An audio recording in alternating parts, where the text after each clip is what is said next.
Hello everyone! So, charge kasi yung phone ko.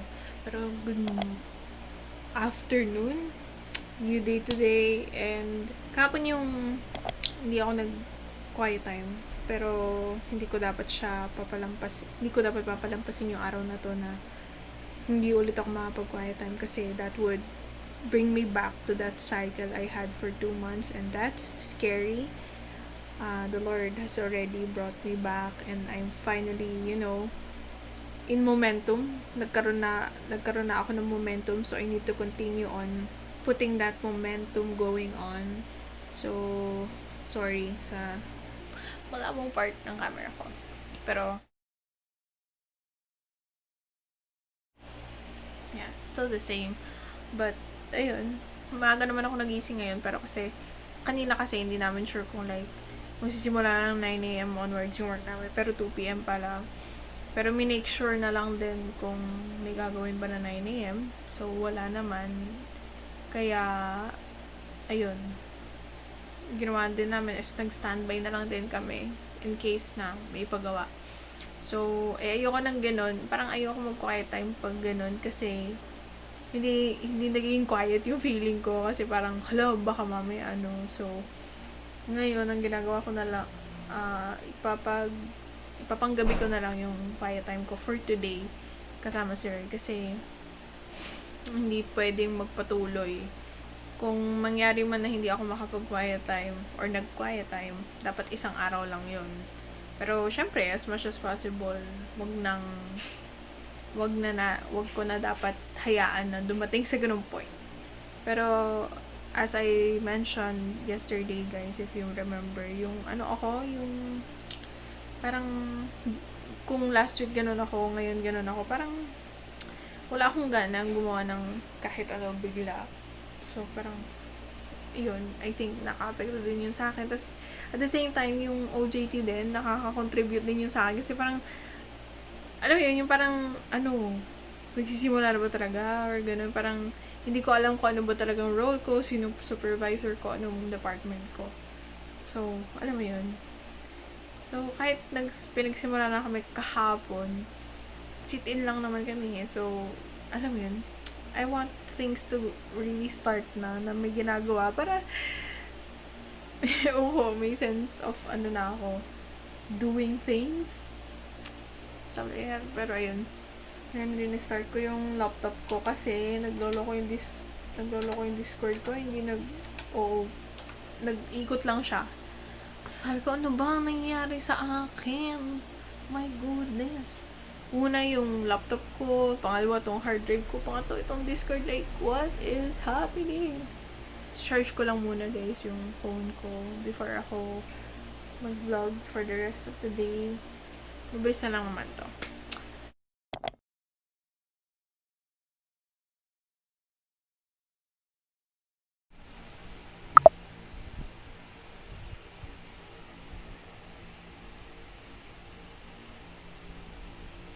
Ginagamit ko data ko, guys.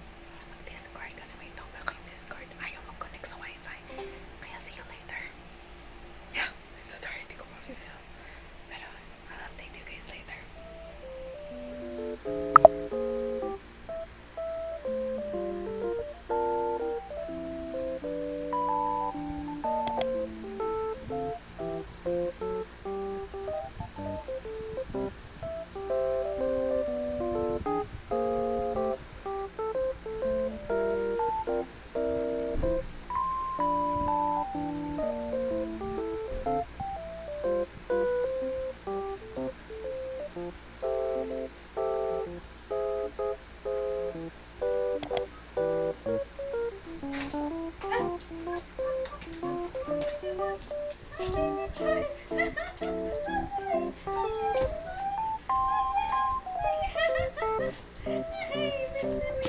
grabe.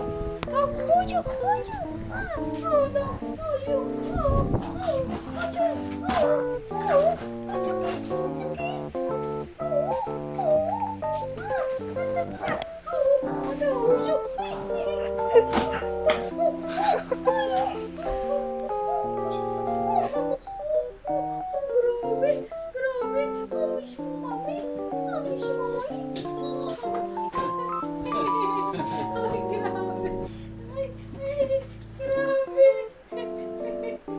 Grabe, kakabukas lang ng gate, nakaabang na siya dun.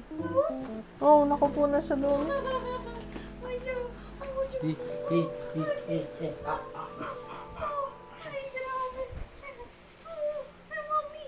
Tapos nung nagbubukas na kayo ng door ng car, gumagano na.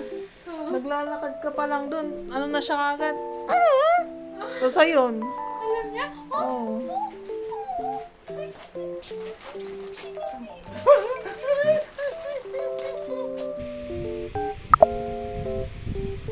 It's already. Ubus na yung notebook ko. So this is it for today. The priest's garments. Charan! Gulo. Pero very blessed.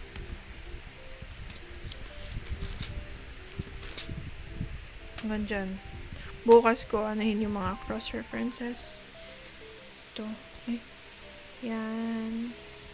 Tsaka yung commentary.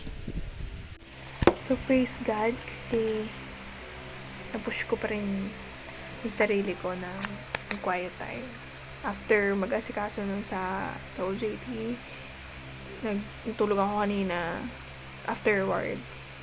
Tapos, kumain. Tapos, like, sobra akong talagang, alam mo yun, like, natitempo ako sobra na hindi mag-quiet time. Pero sabi ko, hindi pwede. Praise God, I pushed through. So, I was like, on this for like 1 hour, 2 hours ba? Or 1 hour and 30 minutes. Basta around 8, past 8 hanggang ngayon, which is 10:32. Wow. So, yeah, 2 hours actually. So, yun. Praise the Lord. Sorry guys, hindi ako masyadong nag-vlog ngayon. Like, I know that I'm supposed to vlog my whole day, pero grabe lang din. Inaamin ko din talaga na ang laki ng epekto sa akin na hindi yung laptop ko nagkaroon ng problem. Tapos kanina, diba, sa Discord. Tapos praise ka naman, bumalik siya kagad. Yung wifi gumana na siya eventually habang nagmi-meeting. Kinabahan nga ako kasi nag-a-assign na ng task sa akin. Tapos like, hindi ko naririnig. Tapos, ayun. Tapos ngayon nga, yung hard drive. So, nandun lahat ng files ko. Yung video, yung pang-vlog ko from like, actually, 2021 yun eh. Yung mga na-record ko lahat sa phone ko, nandun. So, naiyak ako dun sa idea na kailangan siya, yung parang paraan na lang is i-reformat siya. So, ngayon nadidiscourage, ewan ko, basta laki ng epekto nun, kaya hindi ako, parang, alam yun, nawawalan ako ng gana na gawin yung mga dapat kong gawin. Kasi, G na ako eh. Bumalik na yung fire ko to edit eh. Tapos biglang ganun. So, kung kailan ako mag-edit, doon na nagsimula yung lahat ng problema. Yung na-shutdown nga. Yung nag-shutdown, hindi nag-shutdown, nag-shutting down na sobrang tagal yung laptop ko. Tapos ayun nga, yung sa hard drive pa. Like, bakit nagkaganon yun? Ngayon lang nagkaganon yun. So, just the thought naman. Delete lang. Hindi ko pa na-edit yung March vlogs ko. Oh my gosh. So, yun. I guess this is a good night. Try kong mag-vlog. Tomorrow, like, I know I'm not properly vlogging for the past days. Babawi ako bukas kasi, well, actually, I'm thinking if I'm going to read the webtoon today before I sleep kasi natulog na ako kanina so hindi pa ako inaantok. Pero, ayun, bukas na lang ulit, guys. So, see you tomorrow. Bye!